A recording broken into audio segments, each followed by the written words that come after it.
Yuk kita mulai. Kami mengucap syukur untuk sore hari ini Tuhan.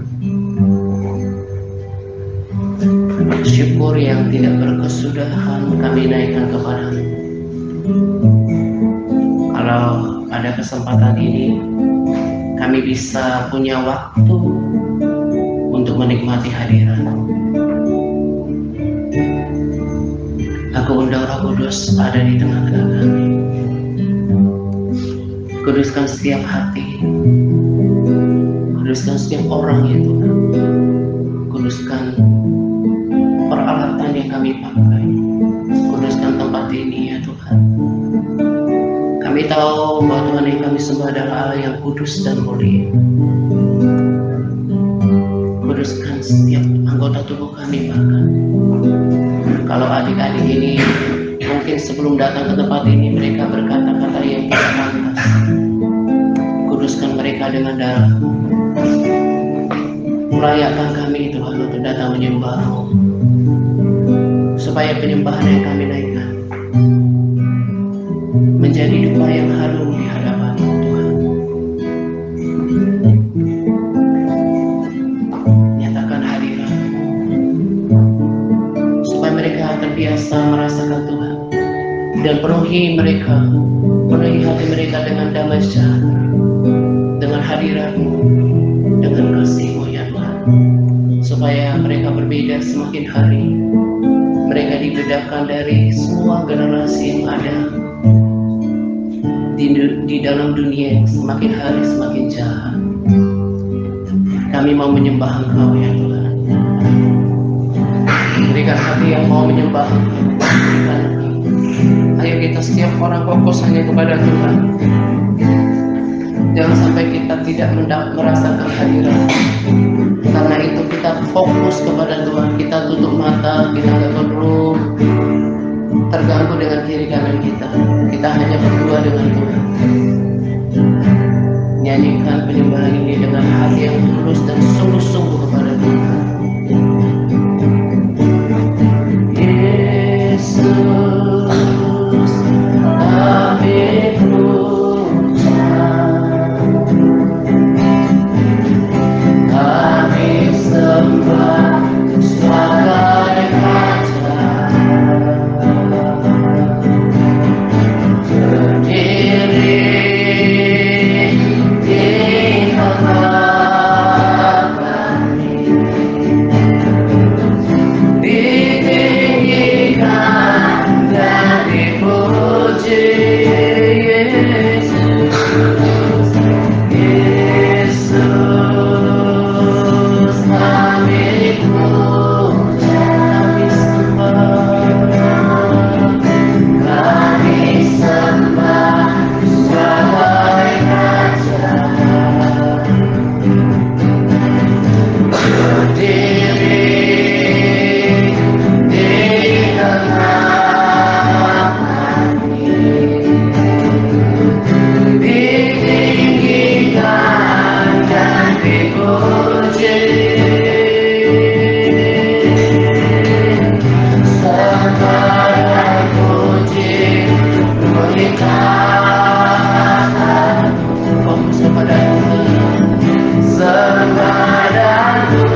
Juru Selamat kami. Dan selama kami hidup, kami akan memuji-muji Engkau, kami akan menyembah Engkau, dan kami akan beribadah kepadamu dengan segenap hati dan jiwa serta kekuatan kami ya. Biarlah anak-anak ini terus bertumbuh di dalam pujian dan penyembahan. Sejak kecil mereka merasakan hadirat-Mu, sebab kekristenan itu bukan sekedar agama, tetapi persekutuan dan pengenalan pribadi dengan Tuhan yang kami sembah.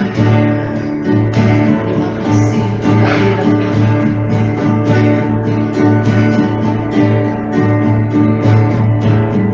Sembah dan puji, glorifikasi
Shalom semuanya, salam sejahtera untuk kita sekalian. Hari ini saya akan berbagi sharing sederhana dan juga ada satu rema ya. Kiranya terus menjadi peringatan untuk kita dan menjadi motivasi. Hari Selasa kita mendengarkan 2 rekomendasi video di grup WA karena saya tidak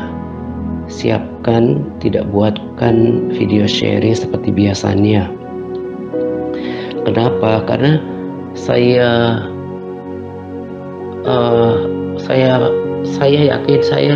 pikir bahwa apa yang saya dapatkan dari pembacaan firman Tuhan ya belakangan ini juga kurang lebih sama lah dengan apa yang didapatkan oleh setiap kita yang memang berkomitmen untuk baca firman Tuhan ya, karena firman Tuhannya sama, kemudian Roh Kudus yang mengajarinya juga sama gitu ya.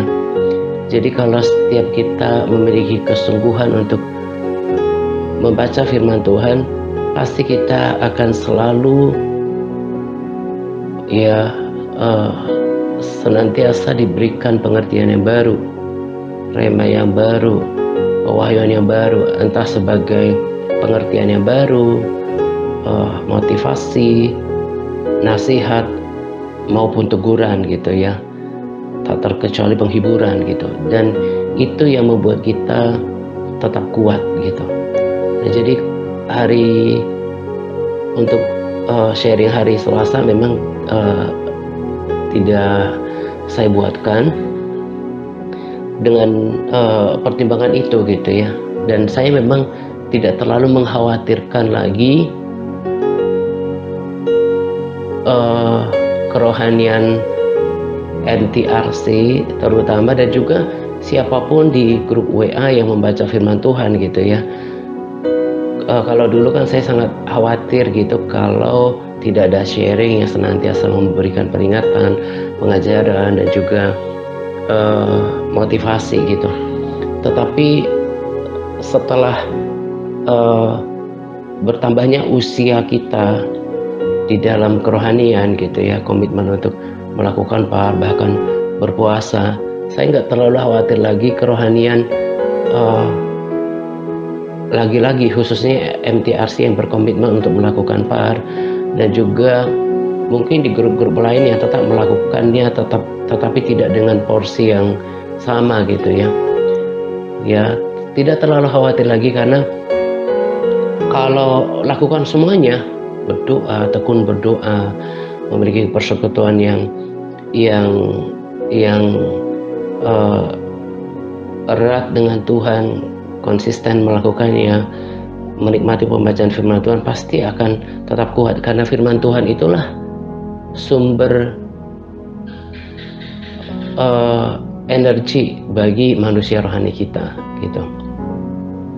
Tadi juga saya katakan bahwa kalau kita sama-sama memiliki kesungguhan yang sama untuk baca firman Tuhan, pasti rema-rema kita juga nggak jauh beda gitu.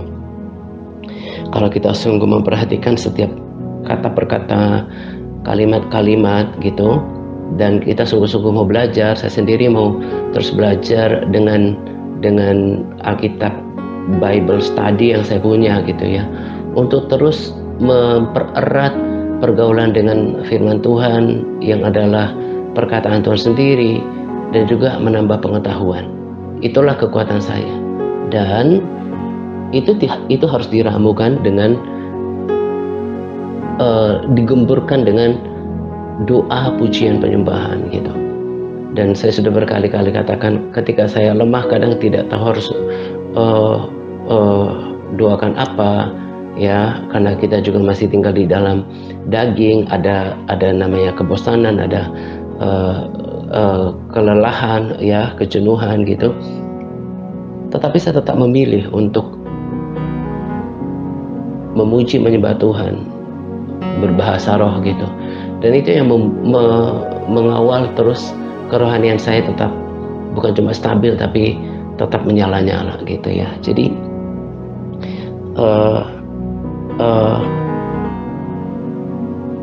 yang tadi saya katakan, saya nggak terlalu khawatir lagi untuk keadaan MTRC yang mengikuti tuntunan TRC, karena kalau lakukan semua hal-hal tadi dengan sungguh-sungguh pasti akan tetap kuat gitu ya. Seperti tahun lalu lah, saya katakan bahwa kalau dulu 3 kali seminggu sharing dari saya sendiri, sekarang udah 2 kali. Bahkan semakin belakangan ini pun sesekali pun nggak terlalu masalah gitu, asal kita tetap melakukan bagian kita masing-masing ya, melakukan tuntunan tadi ya.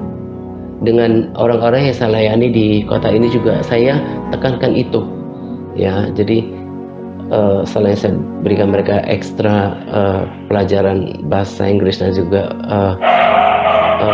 matematika gitu ya, saya fokuskan untuk selalu mengulang-ulang, selalu menasehatkan mereka untuk jangan melewatkan pembacaan Alkitab setiap harinya. Saya selalu cek doa mereka setiap hari sesuai dengan kapasitas mereka saat ini gitu ya. Ya, doa makan, doa sebelum tidur, doa sesudah bangun. Kemudian saya terus ulang-ulang supaya mereka memiliki kebiasaan selain doa, kebiasaan untuk memuji Tuhan gitu ya. Kalau itu udah berjalan, nanti waktu akan menumbuhkan ya. Allah memberikan pertumbuhan dan perkembangan itu akan dihantarkan oleh waktu, ngerti kan ya. Jadi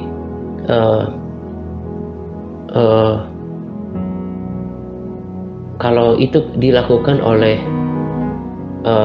mereka dan juga kita, itu nggak ada masalah dengan kondisi kerohanian kita. Kita akan terus bersemangat menyala-nyala buat Tuhan gitu ya. Jadi itu yang saya mau katakan kepada kita ya, yang tetap mau menjadi gadis bijaksana ya, yang mau tetap siap untuk bertemu dengan Tuhan, entah oleh kematian, entah oleh rapture gitu ya. Kita nggak tahu Tuhan kapan datang, kita pun tidak tahu masa hidup kita seberapa lama lagi gitu ya. Untuk tetap bersemangat, menyala-nyala, didapati hidup berkenan, itu yang harus tetap dijaga gitu ya. Jagalah itu. Tadi saya sudah bagikan untuk kesekian kali kesaksian hidup saya bahwa itu yang saya lakukan.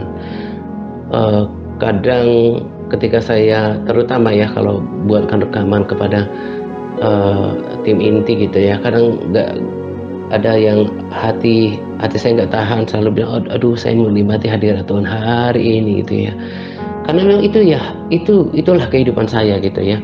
Bagaimana saya mempertahankan air ini, air kehidupan, air sungai, aliran sungai yang mengalir dari tahta Tuhan yang terus menyegarkan jiwa saya, memulihkan kekuatan, membuat saya teguh dalam pengharapan gitu. Itu selalu tetap menjaga iman di dalam diri saya gitu. Tadi juga saya bilang ketika saya harus seperti ya kan, memang harus dalam kerangka rutinitas ya, tapi bukan sekedar rutinitas, ngerti ya. Memang kita rutin melakukannya ya. Kadang-kadang daging kan bosan, malas gitu ya, tapi tetap keputusan saya adalah untuk bersekutu dengan Tuhan. Kalau dilakukan ini, kemudian semakin rindu mendalami firman Tuhan, gak akan ada masalah dalam kerohanian dan juga dengan kehidupan gitu ya. Nah, lakukan itu saja. Itu juga tadi saya udah katakan ya, saya tekankan kepada orang-orang yang saya layani. Saya percaya sekali tanpa sedikit pun ragu kalau anak-anak ini berkomitmen untuk baca firman, menjadi pelaku, dia mau dituntun, dan dan itu terlihat gitu ya, yang mau mendengarkan harus berdoa, doa makan, doa sebelum tidur, doa sudah bangun, memuji menyembah Tuhan, itu akan kelihatan. Mereka akan seiring berjalannya waktu akan semakin peka dengan hadirat Tuhan.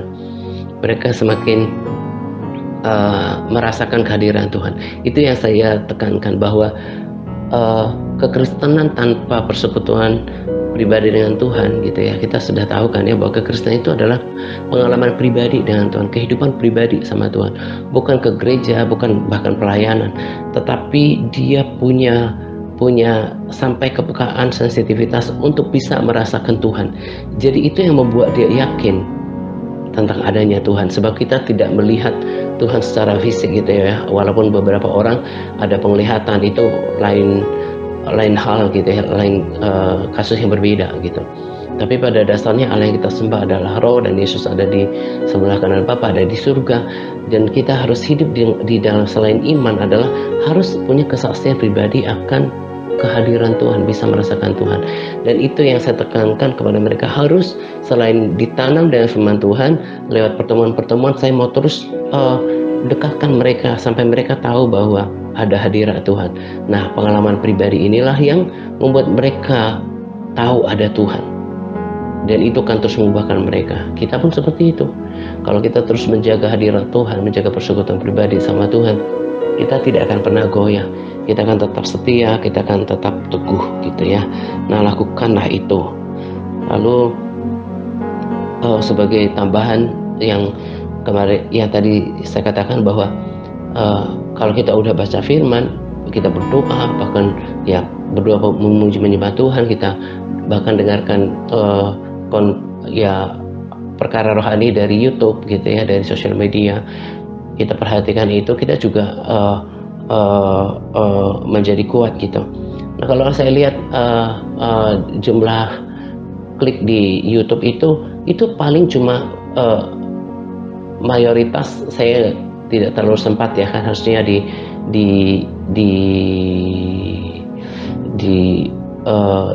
YouTube juga bisa dilihat siapa saja yang melihat YouTube mengklik video itu kan, apakah subscriber ya. Tapi pernah satu kali saya perhatikan, memang kebanyakan subscriber yang menikmati video itu. Nah, yang saya mau katakan adalah bahwa ya paling cuma kita yang sekarang mayoritas MTRC yang menyaksikan video itu gitu ya. Yang tadi yang konon saya katakan tadi adalah orang-orang yang saya percaya tidak akan terganggu tanpa kehadiran sharing. Nah, justru kalau ada 1-2 orang, segelintir orang di luar daripada MTRC, yang entah mereka di pemerintahan, entah di TRC channel gitu, di grup TRC WA gitu ya, yang mungkin merasa diberkati dengan sharing saya gitu ya. Jadi kalau memang ke depan tidak selalu ada 2 kali seminggu misalnya gitu ya, sebetulnya cukup terbantu kok dengan video-video YouTube kita yang ada di channel, baik Darul Child Ministry maupun di TRC gitu ya.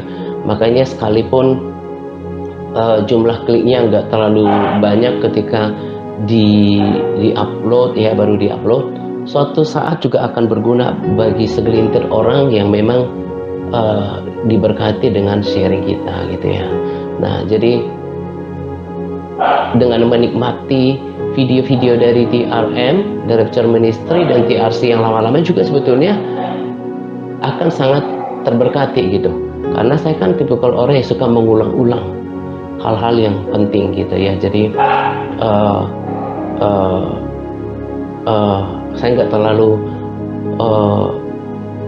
rasa bersalah lah ya, karena sebetulnya udah ratusan video yang dimuat di TRM ya, dari Director Ministry, dan juga TRC ya. Dan boleh saya katakan itu mungkin sudah 80 hingga 90% yang memang saya mesti sampaikan, ngerti kan ya, Udah di situ semuanya. Tinggal apakah ada yang memang mau bersedia tertarik dengan sharing yang saya berikan gitu ya. Nah, buat kita juga kalau mau misalnya kayak kemarin nggak ada sharing Selasa, ya memang dikasih rekomendasi video, bisa juga mengulang-ulang kembali video-video yang ada gitu ya. Itu saja, sesederhana itu. Karena yang paling utama adalah firman Tuhan dan hadirat Tuhan. Kalau firman Tuhan ada ya sebagai sumber makanan rohani utama yang murni, lalu digemburkan dengan doa pujian penyembahan, lalu kemudian perkatakan firman Tuhan seperti yang Tuhan pesankan kepada Yesua gitu ya, bahkan memperkatakannya, mendoakannya seperti yang Bu Suset Hetting sampaikan, doakan firman itu untuk diri sendiri. Saya lakukan itu misalnya seperti di Yesaya 60 misalnya ya, ayat 1 sampai 7 gitu ya. Saya katakan pada diri saya bahwa bangkitlah, aku mau menjadi bangkit, menjadi terang, sebab terangku sudah datang dan kemuliaan Tuhan terbit atasku, sebab sesungguhnya kegelapan menutupi bumi dan kekelaman menutupi bangsa-bangsa, tetapi terang Tuhan terbit atasku dan kemuliaannya menjadi nyata atasku. Ya, bangsa-bangsa akan berduyun-duyun kepada terangku dan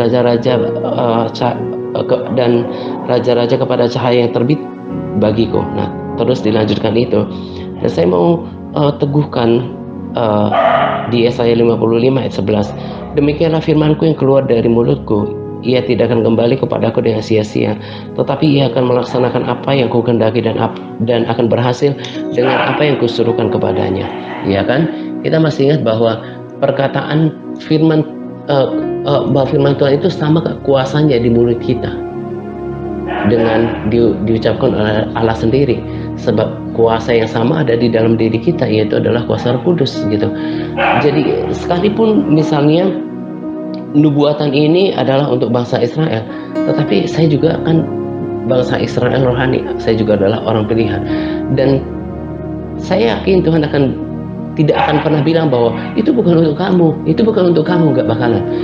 Ketika iman kita timbul, kita aminkan firman itu, kita declare, kita confess firman dan janji firman itu bagi kita, maka ini yang akan terjadi, bahwa firman yang kita telah ucapkan, kita imani, itu akan terjadi dalam kehidupan kita, dan itu akan terus membawa kita naik.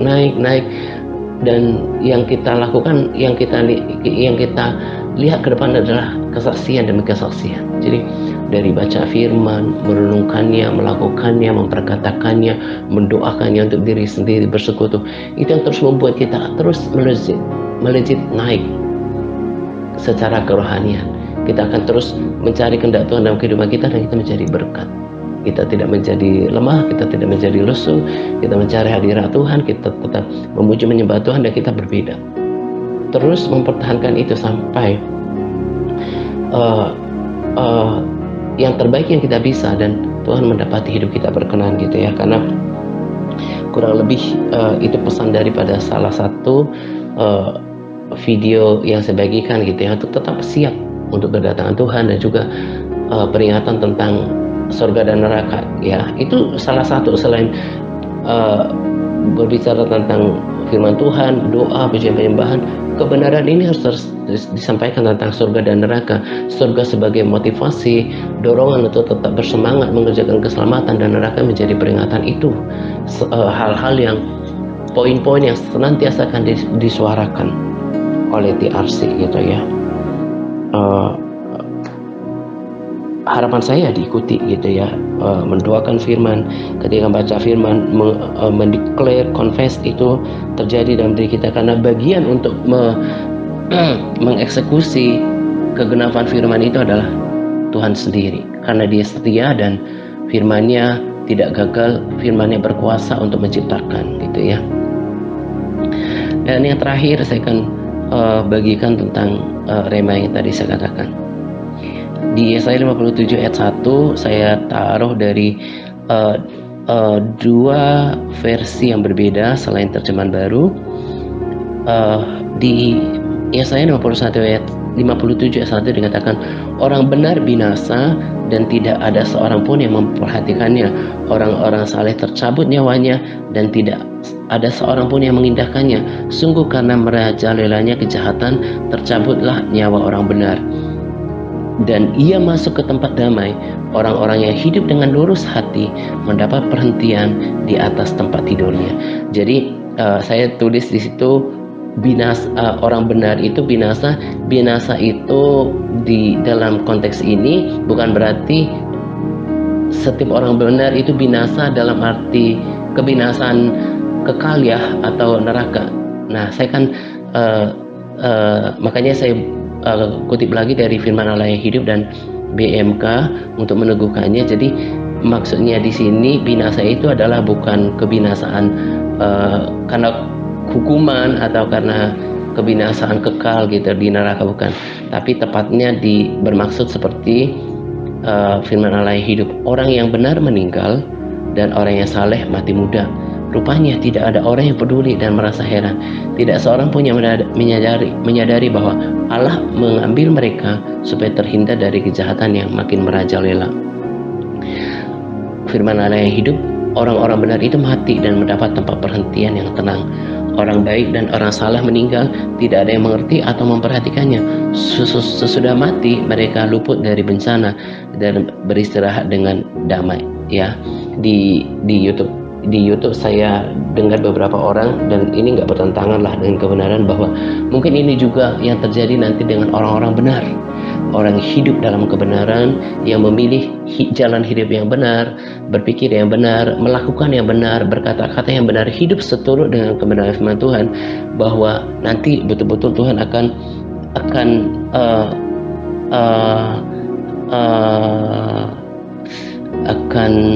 hindarkan mereka, ya, akan pisahkan mereka, akan selamatkan mereka, pisahkan mereka untuk terhindar dari kejahatan yang semakin merajalela, ya. Tetapi ini juga menjadi motivasi buat kita bahwa betapa beruntungnya ya kalau kita memilih, berketetapan hati untuk memilih yang benar, untuk hidup yang benar. Sebab janji firman Tuhan itu sudah bagi kita yang baca firman sangat luar biasa kepada orang yang hidupnya benar, baik ketika di dunia dan juga seperti pesan firman Tuhan, bahwa yang kita dapatkan adalah kemujuran, keberuntungan, dan kekekalan. Kita akan hanya melimpah dengan segala sesuatu yang baik yang Tuhan sediakan dan Tuhan akan berikan ketika kita memilih jalan ini. Jadi pesannya daripada Rema ini adalah tetaplah hidup benar, tetap hidup benar. Orang-orang yang benar itu akan selalu hidup dalam persekutuan dengan Tuhan, memuji, menyembah Tuhan, ketaatan, menjaga kekudusan hidupnya, melakukan yang benar.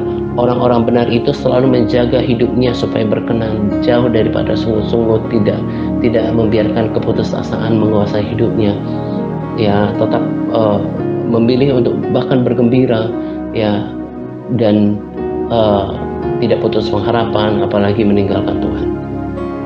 Sebab pada waktunya, ya, waktunya kita juga kan sangat singkat dengan masa hidup kita. Jadi sebetulnya bisa diprediksi kok, bahwa maksudnya itu bisa diukur bahwa akan ketemu kok masanya, ya, dimana kita one day akan menuai buah daripada kehidupan kita. Maka pilihlah, ya, mari kita memilih hidup yang benar, yang hidup seturut dengan kebenaran firman Tuhan. Sebab janjinya luar biasa, baik untuk kita yang masih hidup di dunia ini, ya. Tuhan berada mengingat orang benar banyak sekali kalau harus dibahas, ya. Kita bisa membaca sendiri dari firman Tuhan. Dan juga ketika nanti dia meninggal, ya, dia akan beristirahat dengan damai, ya, mendapat perhentian bersama dengan Tuhan, ya. Itu yang kita kejar, ya. Jadi jangan menjadi goyah atau menukarkan semua ini dengan keputusasaan atau kekecewaan karena kehidupan yang sementara, yang tadi saya katakan kan bisa diukur. Kalaupun Tuhan nggak ada yang tahu dia kapan datang, entah berapa lama lagi. Tapi kita kan bisa mengukur, memperkirakan akan berapa lama masa hidup kita, gitu ya. Kira kita semakin berhikmat, semakin bijaksana dalam menjalani sisa hidup kita, supaya kita betul-betul berhasil mencapai tujuan yang paling mencapai tujuan yang memang Tuhan kehendaki untuk kita hidup bersama dengan Dia di dalam kekekalan, gitu ya. Nah, kiranya sharing sederhana yang saya bagikan ini kita hidupi supaya kita tetap bisa berdiri bersama-sama, tetap kuat. Kita masih sama, ya. Kita masih satu. Kita masih ya menjadi sama dengan praktek hidup yang sama, gitu. Karena biasanya ya memang itu ketika seseorang sudah tidak melakukan hal yang sama dengan yang kita lakukan sebagai dalam tuntunan TRC, itu yang membuat dia tertuduh dan dia menjadi lemah. Terhadap anak-anak ini juga saya katakan, saya berpendapat seperti itu, bahwa dia yang ketika berbulan-bulan terus dicek, misalnya baca kitab gak, berdoa gak, selalu bolong-bolong, selalu kurang perhatikan. Saya ini aja, saya pikir bahwa ya saya tetap doakan, tapi saya nggak terlalu jadikan itu sebagai membuat saya menjadi stres, gitu ya. Karena saya pikir kan hati, setiap orang punya pilihan, gitu. Dan saya selalu, dan bahkan sering saya katakan kepada mereka bahwa saya akan sungguh-sungguh, dan saya hanya lebih sungguh-sungguh kepada Dia yang sungguh-sungguh, gitu. Dan bersyukur dari mereka sudah ada yang mau ambil, khususnya SMP SMA ya, mau ambil komitmen untuk bertobat ya, dan mengikuti tahap selanjutnya ya. Bersyukur, terus tambahkan jiwa-jiwa baru, dan saya akan menghargai kepercayaan Tuhan dan bersama dengan para pendoa, gitu ya, tim inti. Dan itu sebenarnya harapan saya untuk MTRC. Kita nggak lagi punya mental yang harus dilayani terus, dapat sharing terus, tapi kita adalah orang-orang yang mengambil bagian, gitu ya. Ini saja yang saya mau bagikan untuk kita. Tetap bersemangat, Tuhan Yesus memberkati kita senantiasa.